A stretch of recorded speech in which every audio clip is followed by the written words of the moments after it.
ಶೃಂಗೇರಿ ಮಠದ ಜಗದ್ಗುರು ಶ್ರೀ ವಿಧುಶೇಖರ ಭಾರತಿ ಸನ್ನಿಧಾಂಗಲ್ ಇತಿಹಾಸ ಪ್ರಸಿದ್ಧ ಮಹತೋಬರ ಪುತ್ತೂರು ಶ್ರೀ ಮಹಾಲಿಂಗೇಶ್ವರ ದೇವಸ್ಥಾನಕ್ಕೆ ಭೇಟಿಯನ್ನ ನೀಡಿದ್ದಾರೆ.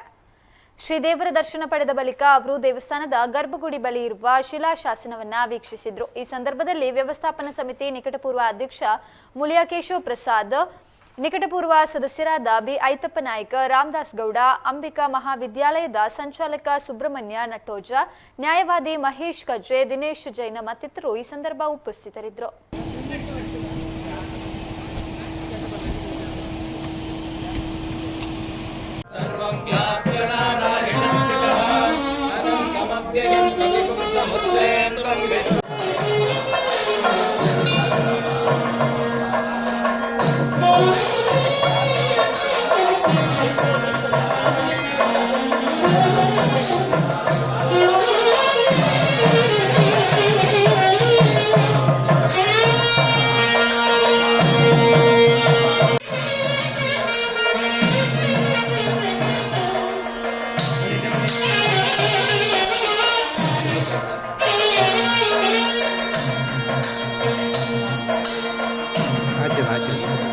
ಅಲ್ಲ ಅವರು ಹೋಗ್ಲಿಕ್ಕೆ ಹಾಕಿಲ್ಲ, ಇದು ದಾರಿ ಅಲ್ಲ,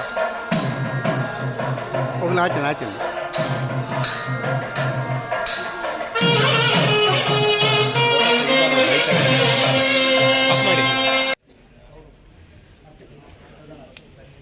ಮಾಡಿದ ಗುರುಚರಣಾರವಿಂದ ಕಾಣಿಕೆ